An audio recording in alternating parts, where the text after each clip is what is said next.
యోబు 2వ అధ్యాయం మనం ధ్యానిస్తాం. మళ్ళా 1వ అధ్యాయం నేను ధ్యానించాం, 2వ అధ్యాయం మనం ధ్యానిస్తాం.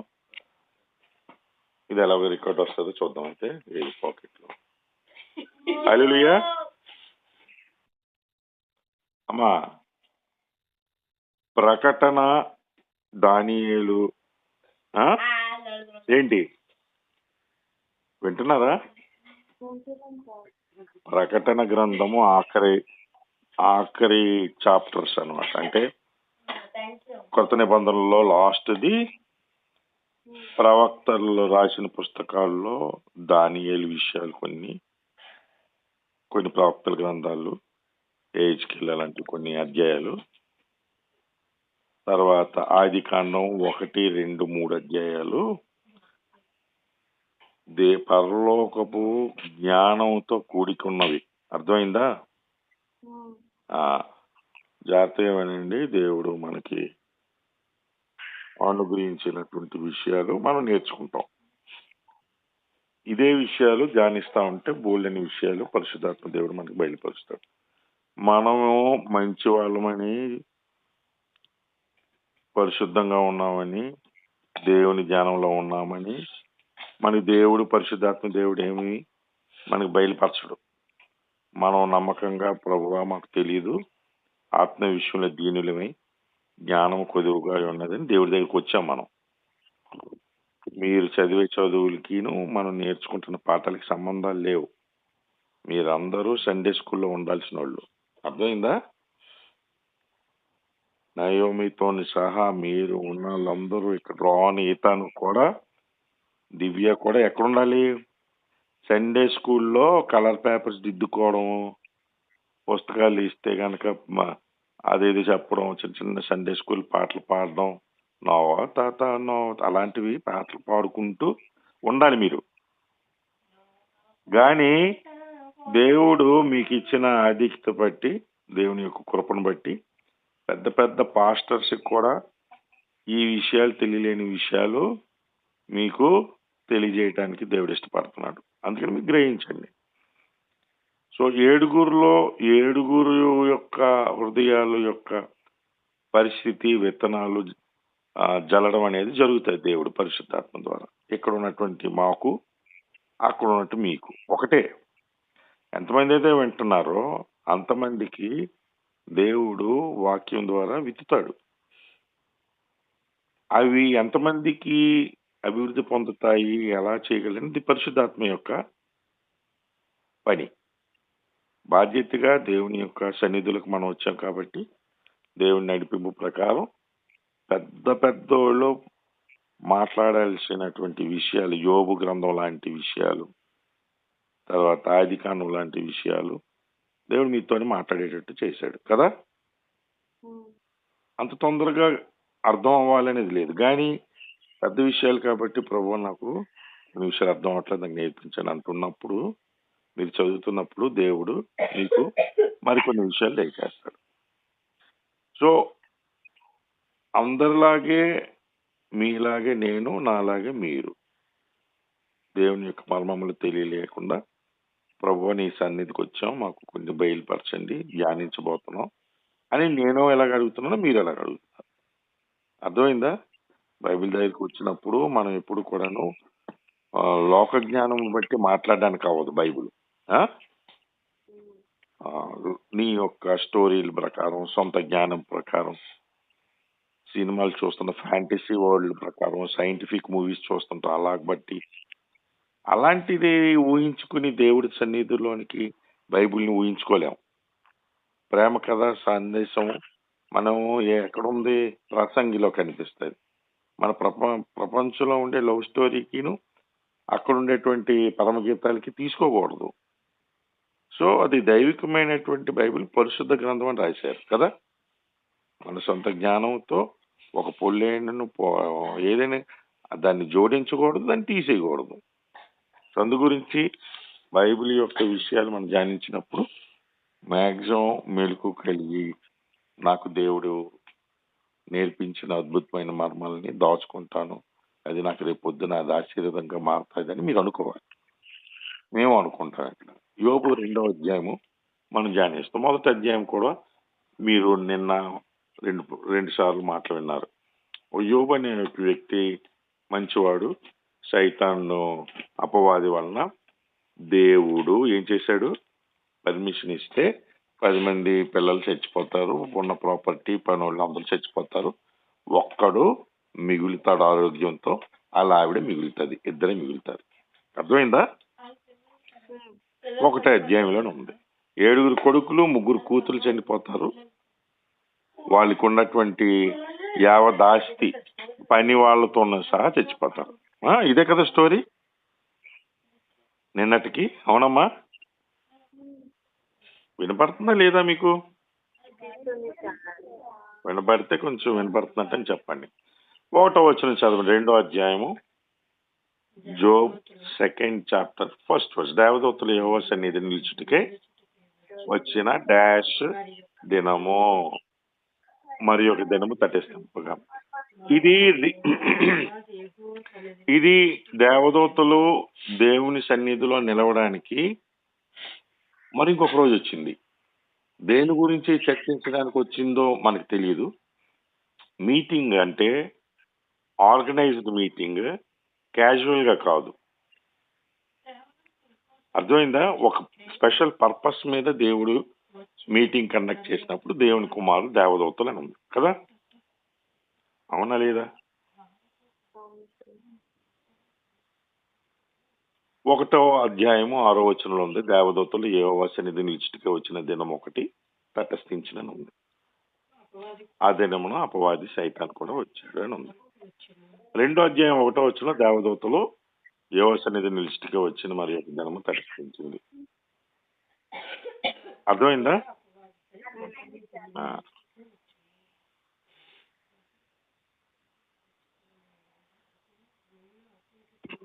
2వ వచనం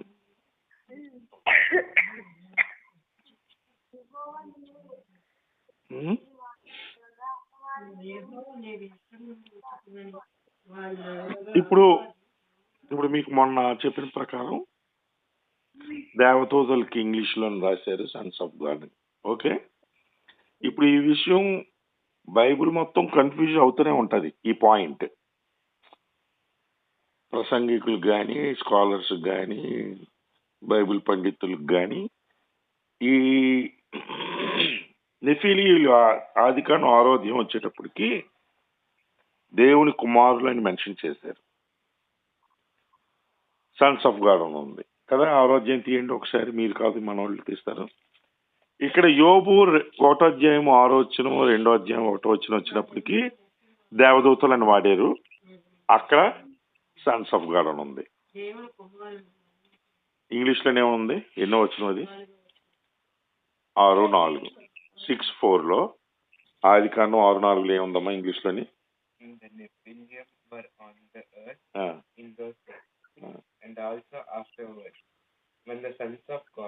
ఏమనుంది? సన్స్ ఆఫ్ గాడ్ ఉంది. తెలుగులోనే ఏముంది? దేవుని కుమారుడు అని అక్కడ మెన్షన్ చేశారు కదమ్మా. 6వ అధ్యాయం 4వ వచనంలో సన్స్ ఆఫ్ గాడ్ కి దేవుని కుమారుడు అని మెన్షన్ చేశారు.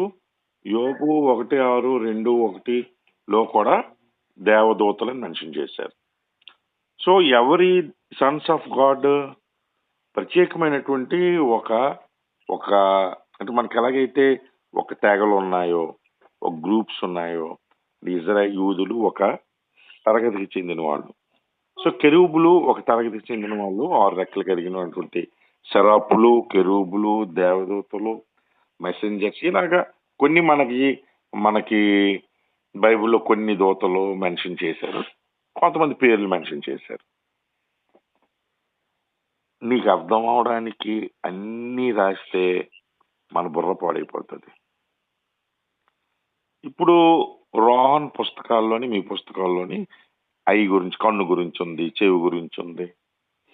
బాడీ అనాటమీ అంటారు, అంటే శరీర భాగాల గురించి చిన్న చిన్నగా రాస్తారు. ఏమ్మా? కన్ను బొమ్మేస్తారు, రెటీనా అని చెప్పి, శుక్లకము, తర్వాత రేస్ అని, తర్వాత ఏమున్నాయిరా కొన్ని పేర్లు చెప్పు. రెటీనా, ఐరిస్, గ్లాసు లేదంటే లెన్స్ తర్వాత అవన్నీ మెన్షన్ చేస్తారు. నీ యొక్క ఫోకస్ ఎక్కడ పెడతాది, ఫోకల్ లెంగ్ ఇలాంటివి ఉన్నాయి కదా. అయిపోయింది అక్కడితో. నువ్వు కన్ను గురించి అంత మాత్రమే చదివేవనుకో, నువ్వు కన్ను డాక్టర్ అవ్వలేవు కదా. కన్ను గురించి వివరంగా చదివి అసలు ఏంటి నరాల సంగతి ఏంటి, దాని లెన్సులు ఏంటి, ఏటి పెడితే ఎక్కడ పాయింట్ పడాలి, ఇవన్నీ బోల్డ్ అని ఉన్నాయి కదా. ఒక్క కన్ను గురించే ఆడు 5 సంవత్సరాల తర్వాత 2 సంవత్సరాలు, టోటల్గా 7 సంవత్సరాలు చదువుతాడు. 7 సంవత్సరాలు చదివితే ఎండి కూడా 2 సంవత్సరాలు కదా. 4 సంవత్సరాలు ఎంబీబీఎస్, హౌస్ సర్జన్ ఒక 5 సంవత్సరాలు, 2 సంవత్సరాలు ఎండి చదువుతాడు. 7 సంవత్సరాలు చదివిన తర్వాత కొన్ని ఆపరేషన్ చేసిడు, ప్రాక్టీస్ చేస్తాడు. సో 10 సంవత్సరాలు చేసిన తర్వాత నీ కన్ను గురించి ఆడు ముట్టుకుంటాడు, చేస్తాడు, గీస్తాడు, చేస్తాడు. మరి మిగతా పార్ట్లన్నీ ఏమైపోవాలమ్మా? బాడీ అనాటమీ గురించి, నీ కిడ్నీల గురించి ఎవరు చెబుతారు? కళ్ళు గురించి, చెవి గురించి, ముక్కు గురించి, గుండె గురించి, కాళ్ళు, కండరాలు, నరాలు, చిన్న ప్రేగు, పెద్ద ప్రేగు, కాలేయము, పోస్ట్రేట్ గ్రంథి, ఊపిరితిత్తులు, ఒక్కటి కాదు కదా 1,00,000 సచ్చే బాడీలోని. వీటిలన్నిటి గురించి నాకు తెలిసిందంతా ఉదయం నుంచి నేను తెల్లవారుకు నేను చెప్పాను అనుకో, మీకు బుర్ర ఏమవుతుందమ్మా? అంత పడుకుని పోతారు, అదే విషయం. నయం ఒక్కరితో ఉంటుంది, నిద్రపోతా, లేదంటే దీనా ఉంటుంది, ఓపిక ఎక్కువ దీనాకి. ఫస్ట్ లక్ష్మి పడుకుని పోద్ది, నాకెందుకు ఈ గోళని కదా. కదా దగ్గి కేజీ పడుకుని పోద్ది. ఎలాగే శాంతి కుమార్కి నిద్రలోనే ఉంటుంది, కొళ్ళని నిద్రలో ఉంటాయి.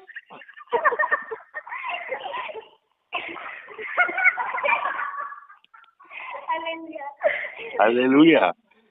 సో బైబుల్ యొక్క విషయాలు లిమిటెడ్ గా రాశాడు. వినండి అమ్మా, పరలోకపు జ్ఞానము మొత్తం రాయడానికి మన బ్రెయిన్ సెల్స్ అకామిడేట్ అవ్వవు. ఉండడానికి, జ్ఞాపకం ఉంచుకోవడానికి, అనలైజ్ చేయడానికి అవ్వదు. మన యొక్క శరీర భాగాల గురించి మనం చదవలేని పరిస్థితుల్లోని దేవుడు అంత కాంప్లికేటెడ్ గా బాడీ పెట్టాడు.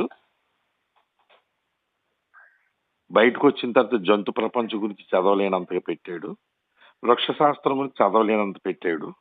ఇవి చాలదన్నట్టు ఖగోళ శాస్త్రం పైకి వెళ్తే కనుక చచ్చిపోతాం మనం. ఇంకా అందులోని 1% మనం ధ్యానించడానికి మన జీవితం సరిపోదు.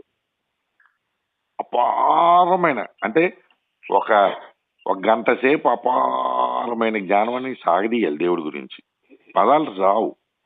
అంతటి జ్ఞానం కలిగినటువంటి దేవుని యొక్క సింహాసనం ఉండేటువంటి పరలోకం గురించి మనకి చెప్పేస్తే మనకి ఏంటి అర్థం అవుతుంది? అందు గురించి ప్రభువా, కనీసం ఈ బైబిల్లో నువ్వు రాయించావు చూసావు పరలోక విషయాలు, అవైనా అర్థం చేసుకునేటువంటి ఒక జ్ఞానం గురించి మాకు ఆ బుర్రనివ్వు, మా తెలివితేటలు ఇవ్వు అని మనం అడగాలి. ఎందుకు? పరలోక విషయాలు అంత గొప్పవి. ఇప్పుడు అందులో ఒక విషయం ఏమి రాస్తున్నాడు, అంతటి జ్ఞానం కలిగినటువంటి దేవుని దగ్గరికి నిలబడడానికి దేవదూతలు, సన్స్ ఆఫ్ గాడ్ వచ్చారు, దేవుని కుమారులు వచ్చారు. ఎన్ని లోకాల నుంచి వచ్చారు అనేటువంటిది బైబిల్ మెన్షన్ చేయలేదు, కానీ పరలోకంలో ఒక మీటింగ్ దేవుని యొక్క స్థలంలో జరిగింది. దానికి అపవాది కూడా ఇన్వైట్ కాబడ్డాడు అని. ఓకే, దీన్ని బట్టి మనం ఆలోచిస్తే గనక వేరే లోకాలు మనం అనుకుందాం, బైబిల్ మెన్షన్ చేయలేని ఒక పాయింట్, దేవుడు ఉండేటువంటి స్థలం నుంచి దూరంగా మన భూలోకం ఉంది, అవునా? దేవుడికి మనకి మధ్యలో రెండో ఆకాశం ఉంది, సైతానుడు ఉంటాడు అని అన్నారు. అర్థమైందా? అంటే మనకు కనిపించే ఆకాశం కాదు కదా. ఇప్పుడు మనకు కనిపించే ఆకాశం కొన్ని కిలోమీటర్ల పైకి వెళ్తే గాలి ఉండదు, గ్రహాలు ఉంటాయి, చంద్రుడికి దాన్ని దాటిపోయి బహుశా నీకు తెలియలేనటువంటి ఏరియాలో రెండో ఆకాశం ఉంటది. ఎవరు వెళ్ళగలరు? అక్కడి నుంచి దాని తర్వాత దాటిన తర్వాత మూడో ఆకాశం ఉంటుంది దేవుడి దగ్గర. ఇలాంటి లోకాలు ఎన్నున్నాయో అన్నిటి నుంచి మీటింగ్ కి దేవుడి ఇన్విటేషన్ వచ్చి ఉండొచ్చు. వాట్సాప్ మెసేజ్ పంపించుంటాడు దేవుడు. Lucifer, you come to my office. దేవుడి యొక్క ఆఫీస్ అది. సో లూసిఫర్ కి మెసేజ్ అంటే పరిగెత్తుకుని వెళ్ళాల్సిందే. ఓకే, అందరు హెడ్స్, అందరు దేవుని కుమారులు అనబడే వాళ్ళందరూ దేవుని దగ్గర నిలబడడానికి ఒక దినము తటస్థించెను. ఏమనుంది? మరి ఒక దినము, మరొక మీటింగ్లు అవుతూనే ఉంటాయి. ఏమ్మా, మీటింగ్లు అవుతూనే ఉంటాయి. ఎందుకు మీటింగ్లు ఆర్గనైజ్ చేస్తారు? పరలోకంలోని సమస్యలు ఏమి ఉండవనా, లేదంటే వేరే లోకంలో సమస్యలు ఏమి ఉండవనా? పరలోకంలో దేవుని దగ్గర పెద్ద సమస్య ఏర్పడింది. స్టార్టింగ్ లో ఏ సమస్య ఏర్పడింది? ఈ బాబు గారికి భూమి మీద నుంచి తిరిగిపోతాడికి ఒక ఇన్విటేషన్ అందింది లూసిఫర్ గారికి, సైతాన్ గారికి. ఒరే బాబు, ఫలానా రోజు ఫలానా టైంకి నువ్వు అటెండ్ అవ్వాలి. ఆ తిరుగుబోతోడు పరలోకంలో ప్రశాంతంగా ఉండకుండా తిరుగుబాటు చేశాడు దోతలతో పాటు. 1/3 అంటే ఎంతమంది? 1/3 అంటే 3 దూతలుంటే ఒక దూతను లాక్కొచ్చాడు కిందకి. 1,00,000 మంది ఉంటే 30,000 కిందకు వచ్చారు. అర్థమైందా?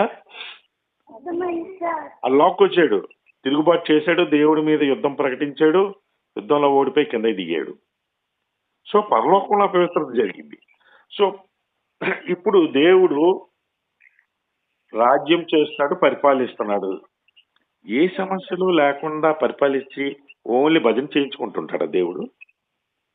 ఒక ప్రక్రియ అది. అంటే ఒక రాజ్యాన్ని ఏలేటువంటి ఒక రాజు గారి కింద ప్రజలు ఉంటారు, కష్టాలు ఉండొచ్చు, దేవుడు తీర్పు తీరుస్తూ ఉంటాడు. దేవుని యొక్క వెలుగులో, ముఖకాంతిలో మనకి ఏ కన్నీళ్లు ఉండవు, అన్ని ఉండవని ఉంది పరలోకంకి వెళ్తే. కానీ వేరే లోకాల నుంచి దేవుడి కుమారులకి ఇన్విటేషన్ వచ్చింది ఒకసారి ఉండడానికి. ఏం జరుగుతుంది మీ లోకాల్లో చెప్పండి? దేవునికి సర్వాంతర్యామి అన్ని లోకాల్లో చూసేటువంటి దేవుడికి దేవకుమారులు సన్స్ ఆఫ్ గాడ్ చెప్తేనే దేవుడికి తెలుస్తుందా? ఆదాము నువ్వు ఎక్కడున్నావు అడుగుతాడు దేవుడు.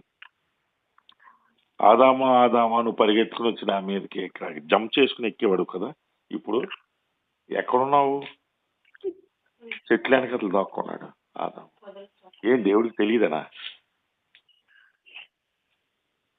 ఫిలిప్పు ఎంతమందికి భోజనాలు పెట్టాలి కొంచెం లెక్కేసేయండి, దేవుడికి తెలియదా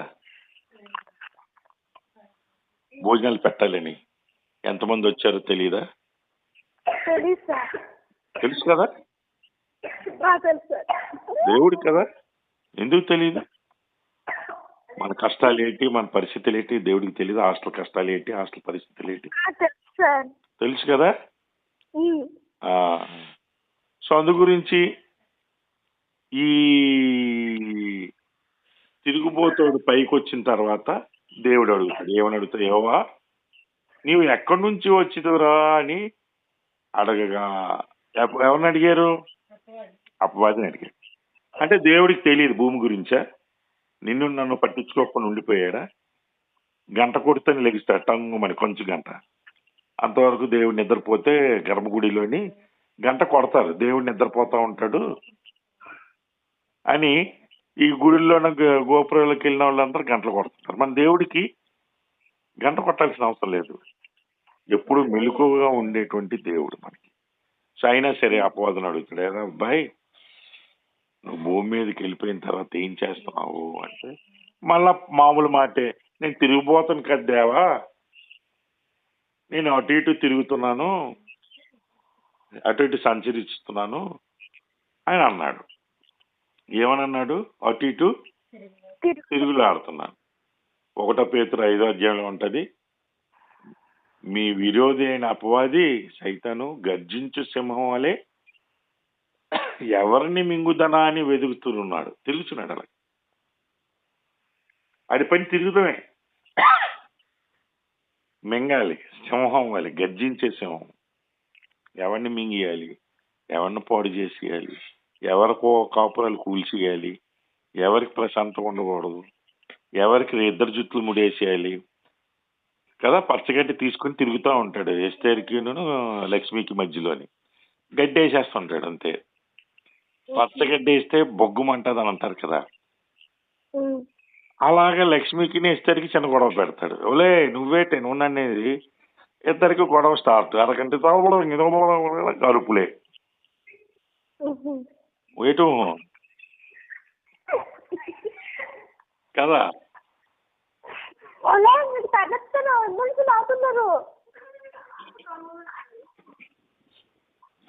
రెండో కొరింథీలో 4వ వచనంలో ఉంటది, క్రీస్తు మహిమను కనపరచు సువార్త ప్రకాశము. ఏమమ్మా అసలైన ఇంపార్టెంట్ అయిన విషయం, క్రీస్తు మహిమను కనపరచు సువార్త ప్రకాశము, క్రీస్తు యొక్క సందేశము సువార్త, దేవుడు ఏం చేశాడు భూమి మీదకి వచ్చే మనిషికి అనేటువంటి విషయము వారికి ప్రకాశింపకుండి నిమిత్తము, వారికి కళ్ళుకి కనిపించకుండా ఉండడానికి ఈ యుగ సంబంధమైన దేవత ఎవరో ఈ సైతానికి సంబంధించిన వాళ్ళు ఏం చేశారంట, అవిశ్వాసులైన వారి మనోనేత్రములకు గుడ్డితనం కలుగు చేసినని ఉంది. అవిశ్వాసంగా ఉండే వాళ్ళకి, దేవుడంటే లెక్కలేని వాళ్ళకి, నమ్మలేని వాళ్ళకి, అవిశ్వాసులైన వారికి ఈ యుగ సంబంధమైన దేవత వారి మనోనేత్రములని గుడ్డితనం కలుగు చేసింది అని ఉంది. ఏరా బాబు నువ్వేం తీరడానికి వచ్చావు? ఇదిగో కళ్ళు కనిపించకుండా నేను దేవుని విషయాలకి గ్రహించకుండా సువార్త వాళ్ళ కళ్ళ ముందు ప్రసరింప చేయకుండా ఉండడానికి, దేవుని మహిమ క్రీస్తు మహిమ కనపరచుకుని ఉండడానికి వారికి గుడ్డితనం కలగజేయడానికి వచ్చాను. నేను ఎవరిని మింగుదామని ఇటు తిరుగుతున్నాను అని నిజం ఒప్పుకున్నాడు వాడు. 3వ వచనం, అందుకు యెహోవా నీవు నా సేవకులని యోబు సంగతి ఆలోచించావా? ఏంటి ఆలోచించావు? వెళ్ళావు కదా పర్మిషన్ తీసుకుని వాటర్, ఏంటి ఆలోచించావు? నువ్వు తిరిగావు, అటు ఇటు తిరిగావు, యోబు గురించి వెళ్ళావు. అతడు యథార్థవర్తనుడును న్యాయవంతుడైన దేవుని యందు భయభక్తులు కలిగి చెడుతను విసర్జించిన వాడు, భూమి మీద అతని వంటి ఎవడు లాడు అని సైతానికి చెప్తున్నాడు. బుర్ర పాడైపోయింటాడు సైతాన్. ఆల్రెడీ దేవుడు పిలిచాడు పైకి అనగానే గోడకేసి గుద్దిసుకుని ఉంటాడు తలని. ఎందుకు? నేను మేషాల మీద దేవుని దగ్గర ఛాలెంజ్ చేసి వెళ్ళాను. నువ్వు కొడుకుల్ని కూతుర్ని ప్రాపర్టీ అన్ని తీసి నిన్ను దూషిస్తానని చెప్పాను.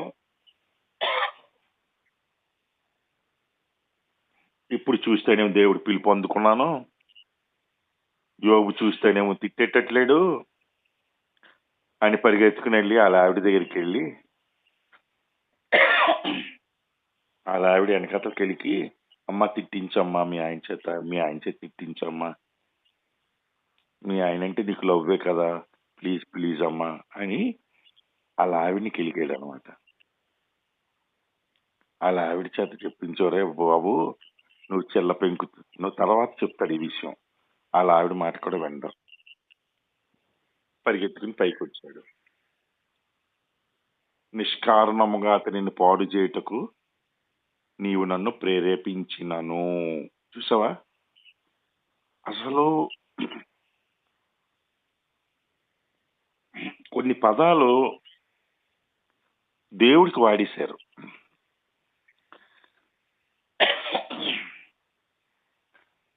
ప్రేరేపిస్తే మనం ప్రేరేపింపబడి మనలాంటి మనుషులకి ఇది కదా.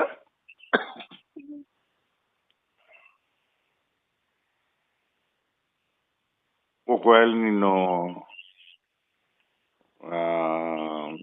ఉండిపోయిన వాళ్ళకి, ఎవరైతే ఇప్పుడు రేపు ఊరు వెళ్లకుండా ఉండిపోయిన వాళ్ళకి ఒక గిఫ్ట్ ఇస్తాను అని నేను అన్నాను. ప్రేరేపించడం. అయ్యయ్య ఇంకెందుకు ఊరు వెళ్ళడం, ఇక్కడ ఉండిపోతుంది బెటర్ కదా. నాకు అలాంటివి ఏం అక్కర్లేదు సార్, వెళ్ళిపోతాను అన్నోళ్ళు ఉన్నారులే ముగ్గురు, కానీ వాళ్ళకి అవకాశం రాలేదు. ప్రేరేపింపబడితే ప్రేరేపింపబడడానికి దేవుడే సాక్షాత్ ఏమంటున్నాడు, నిష్కారణంగా, కారణం లేదు అసలు, అతను పాడు చేయడానికి నీవు నన్ను ప్రేరేపించావు. కానీ నా భక్తుడు నా గురించి గుండె కొట్టుకుని చెప్పినప్పుడు, దేవా నువ్వు నాకు సమస్తం ఇచ్చావు, సమస్తం తీసుకోవడానికి నీకు అధికారం ఉంది, నేను నిన్ను తోలనాన్నయ్యా అన్న ఒక్క మాటకి నేను ఎదురు చూశాను అన్నమాట. దేని గురించి ఎదురు చూశాను? నువ్వు నేను ఎంత ప్రేమిస్తున్నావో నేను తెలుసుకోవడానికి, యోబు ఎంత ప్రేమిస్తున్నాడో, ఎంత భయభక్తులతో ఉన్నాడో నా గురించి యోబు తెలుసుకుని ప్రపంచం మొత్తం మీద లోకాలన్నిటి ముందు ఒక సాక్షిగా ఉన్నాడు. ఇప్పుడు యోబు ఎంతమంది చూస్తున్నారు? కోటాను కోట్ల దేవదూతలు, లోకాలన్నీ కూడా యోబుని ఇప్పుడు చూస్తున్నా, సాక్షిగా నిలబడ్డాడు. నీవు నీ సాక్షిగా నేను నిలబెట్టు దేవా అని మనం అనేస్తాం. నిజంగా ఈ టైం వస్తే గనక, యోబు లాంటి పరిస్థితి వస్తే గనక మన సాక్ష్యం నిలబడదు. ఒక్క యోబుకి ఒక్కడికి ప్రపంచ దేశాలు, ప్రపంచాలు, లోకాలు, దేవుడు, సైతాను నేను ఎంతగా యోబుని పాడు చేసినానో సరే, నువ్వు నన్ను ప్రేరేపించి నిష్కారణంగా యోబు లాంటి మంచి వ్యక్తి, ఎంత వ్యక్తి, భయభక్తులు కలిగి, నా యందు భయభక్తులు కలిగి నా గురించి చెడుతనం విసర్జించాడు. ఎన్నో చెడు కార్యములు చేయొచ్చు, ఎందుకు అపారమైనటువంటి ఆస్తుంది, పనోళ్ళు ఉన్నారు, ఎలా పడితే అలా తిరగొచ్చు, ఎంజాయ్ చేయొచ్చు, మందు తాగొచ్చు, న్యాయవంతుడు, యథార్థవంతుడు. అటువంటి యథార్థవంతుడైనటువంటి యోబుని నిష్కారణంగా నువ్వు నన్ను బాధించేలా చేశావు, నన్ను ప్రేరేపించావు. అయినను అతడు ఇంకనూ తన యథార్థతను వదలక నిలకడగా ఉన్నాడు అని అంటున్నాడు సైతానికి. ఇన్ని చేసావు కదా నువ్వు, ప్రేమించేటువంటి 7 కుమారుల్ని ప్రేమించినట్టు 3 కుమారులు చంపేశావు కదా, ఆస్తి పోయింది కదా, అయినను సరే యథార్థముగా నిలకడగా వదలక నిలకడగా ఉన్నాడు. చంచలత్వం కాదు. నేను దేవుని దూషించమంటావా? వద్దంటావా? దేవుని తిట్టుకోవాలి, అన్యాయస్తుడు అన్నమంటావా? వద్దంటావా? హృదయములో చంచల స్వభావం లేకుండా నిలకడగా ఉన్నాడు అబ్బాయి. ఎంతమంది చెప్పినాను సరే చేదరించుకున్నాను అలా ఆవిడ. నీ బ్రతుకేంటి, నువ్వేం తప్పు చేసావు? ప్రతిరోజు పిల్లల గురించి నువ్వు ప్రార్థన చేస్తున్నావు, మీ ఇంట్లో వాళ్ళ గురించి చేసావు, కొడుకుల గురించి, కూతురు గురించి బొల్లు లేపించావు, నువ్వు లేస్తున్నావు, నన్ను నిద్ర లేపుతున్నావు. నిద్ర లేకుండా తెల్లారు 6 గంటలకల్లా నిద్ర లేపి ప్రార్థన నాకు ఇంకా బుర్ర బుద్ధి లేదు, నైట్ ఇంకా చెప్పండి సార్ అని అంటది. తెల్లారి మమ్మల్ని లేపేస్తుంది. సార్ ఇక నిద్ర ఎక్కడ పోతాం సార్?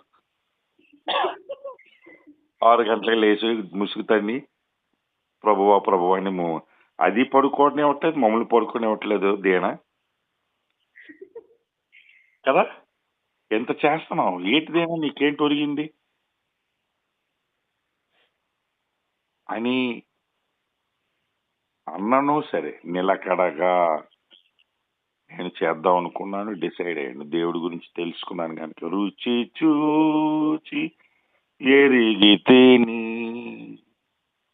యెహోవా ఉత్తముడనియు, రుచి చూచి ఎరిగితిని యెహోవా ఉత్తముడనియు. నువ్వు తెలుసుకున్నప్పుడు మాత్రమే దేవుడి గురించి భయభక్తులుగా ఉండగలవు. నూరు పట్టు అని నేను బాటిల్లోంచి ఒక స్పూను నీకు నోట్లో పోస్తుంటే ఏంటి అని అడిగావు అనుకో, ఇది తేనె అంటే కప్పలా ఇంకా పెద్ద చాపుతావు నువ్వు.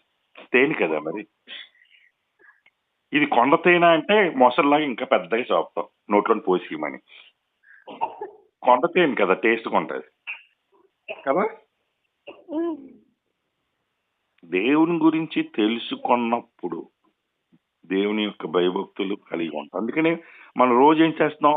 దేవుడు ఎంత గొప్పవాడో తెలుసుకుంటూ ముందుకెళ్తాం.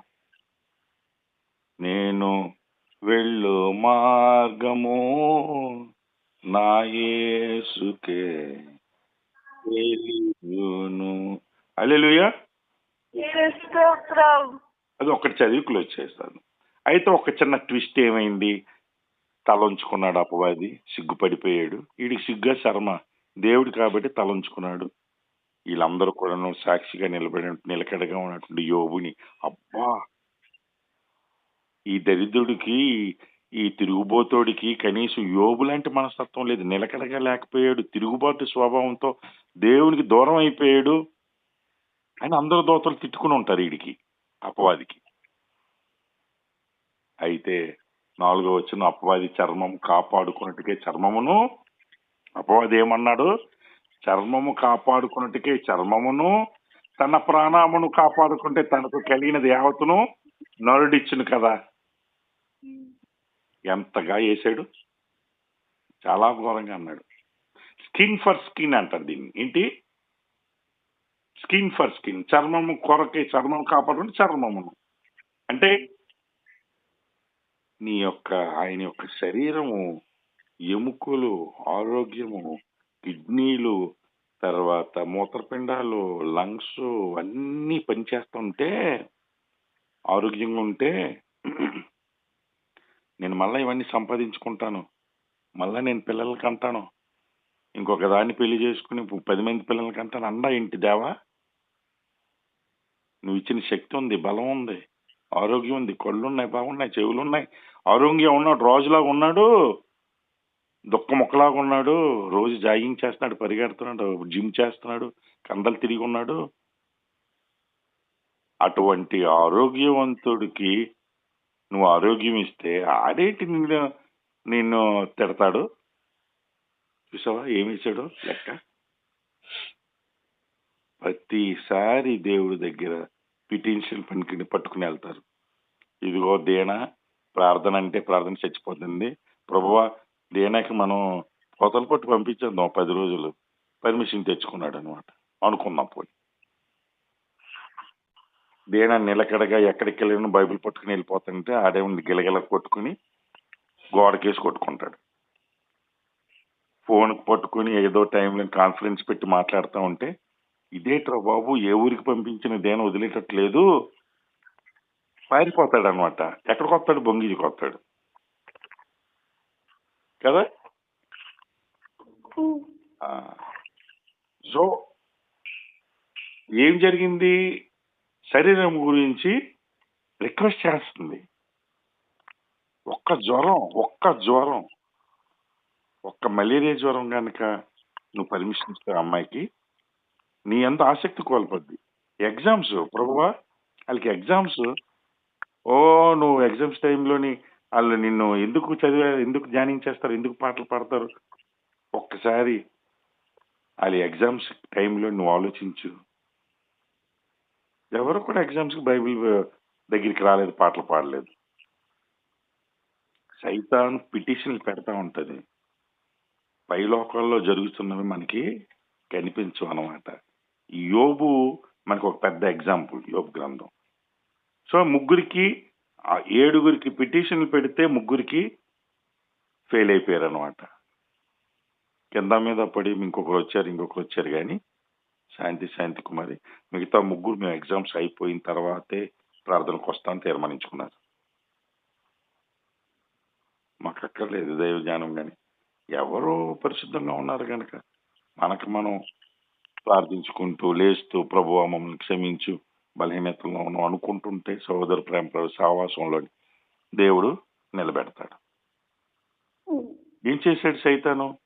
ఆ 3లో దూరి, ఎగ్జామ్స్ టైంలో మీరెందుకు చదువుతారు, ఎందుకు చదువుకోండి, లెక్కలు చేయండి, మీకు 100కి 100 రావాలి కదా, లెక్కలు చేయండి, టేబుల్స్ చదవండి, లెక్కలు చేయండి, 1+1 4, 2 8, ఇవన్నీ చెప్పాడు మీకు. అవే రాసి వచ్చారు. మార్కులు ఎన్ని వచ్చాయో మీకు తెలుసు కదా. బయటికి చెప్పకూడదు మరి. సో సైతాన్ ఏం చేర్పించాడు? 2 2 6, 1 + 1 4 ఇవే చెప్పాడు మీకు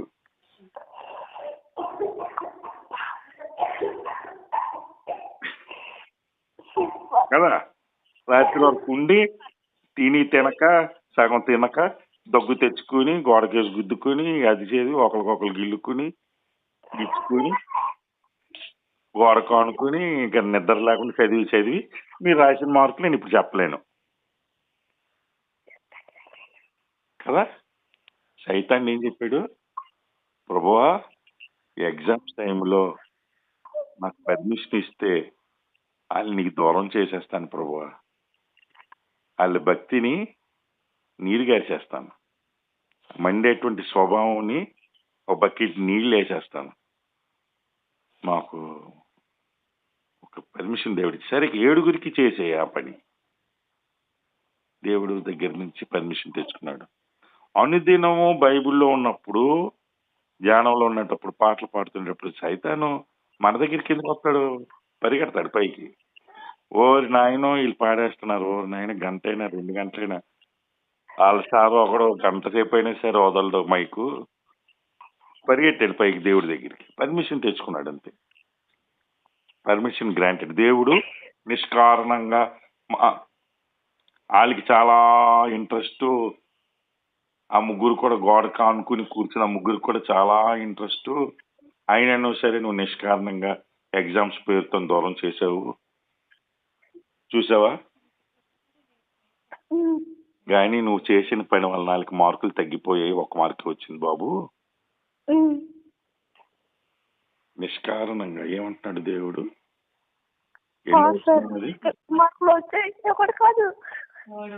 3వ వచనంలో నిష్కారణంగా నువ్వు పాడు చేయడానికి నీకు మనసు ఎలా ఒప్పిందిరా బాబు.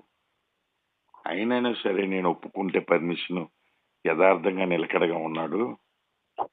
సైతాన్ అంటాడు, అతనికి ఆరోగ్యం ఇచ్చావు కదా దేవా, ఆరోగ్యం ఇచ్చావు కదా, ఆరోగ్యాన్ని ఒక్క ఫేవర్ ఇవ్వండి, ఒక్క జలుబు తీసుకురావనండి, ఒక్క దెబ్బ, ఒక్క దగ్గు, ఏదో ఒకటి, అదొక్క దానితో నీకు దూరం అయిపోతే అడగండి. ఇదేంటి దేవా, నేను ఉదయం లేచి ముసుగుతాన్ని ప్రేయర్ చేస్తున్నాను, అందరిని లేపుతున్నాను, సాయంత్రం బైబిల్ అని నేనే అంటాను, పాటలు పాడుతాను, నాకే ఎందుకు ఈ సమస్య వచ్చింది? నువ్వు న్యాయవంతుడువా దేవా అని అడుగుతాడు. 5వ వచనం చదివి క్లోజ్ చేయండి. 5, 6. ఇంకొకసారి నువ్వు చేయి చాపి అతని ఎముకను అతని దేహమును మొత్తిని ఎడలా అతడు నీ ముఖము ఎదుటిని దూషించి నిన్ను విడిచిపోవును. కంపల్సరీ ఇది నాకు తెలుసు, ఎంతో మందికి నేను చేశాను, నాకు తెలుసు, నా శిష్యులు బోలంత మంది ఉన్నారు. నువ్వు గనక అతని దేహంలో ఏదో పెట్టావనుకో, ఏదో ఒక జబ్బు పెట్టావనుకో, లేదనుకుంటే అతని ఎముకల్ని ఏదో చేసావనుకో, ఏదైనా శరీరానికి చేస్తే గనక నీ ముఖము ఎదుటని దూషించి నిన్ను విడిచిపోతాడు. ఎక్కడ పోతాడు? పాడేరికి వెళ్ళిపోతాడు తాయితీ కట్టించుకోవడానికి. ఎందుకంటే మన పాస్టర్ లాంటి వాళ్ళు ఉన్నారు, తీసుకెళ్ళి అక్కడ తాయితీ కట్టించే పాస్టర్లు కూడా మీకు ఉన్నారు, తెలుసా సంగతి? దూషించే దానికి అర్థం ఏంటి? నీ ముఖం ఎదుటినే దూషించి నీకు శక్తి లేదు దేవా, ఇడికి పట్టిన జ్వరం, కడుపులు నొప్పి, దెయ్యాలు గీయాలు పోవట్లేదు, తాతమ్మ నాన్నమ్మలు ఉన్నారు మాకు, మా టైంలో ఆ మంత్రగాడి దగ్గరికి వెళ్తే ఒక పోగు కడితే కనుక దయ్యం విడిచి పారిపోద్ది, జ్వరాలు పోతాయి, నొప్పులు పోతాయి, కాలు నొప్పులు ఏమి ఉండవు, మన యథారీతిలో కొండపూడి చేసుకోవచ్చు, అటు ఇటు తిరగవచ్చు, దొరలో చడువులు రాత్రుల పూట.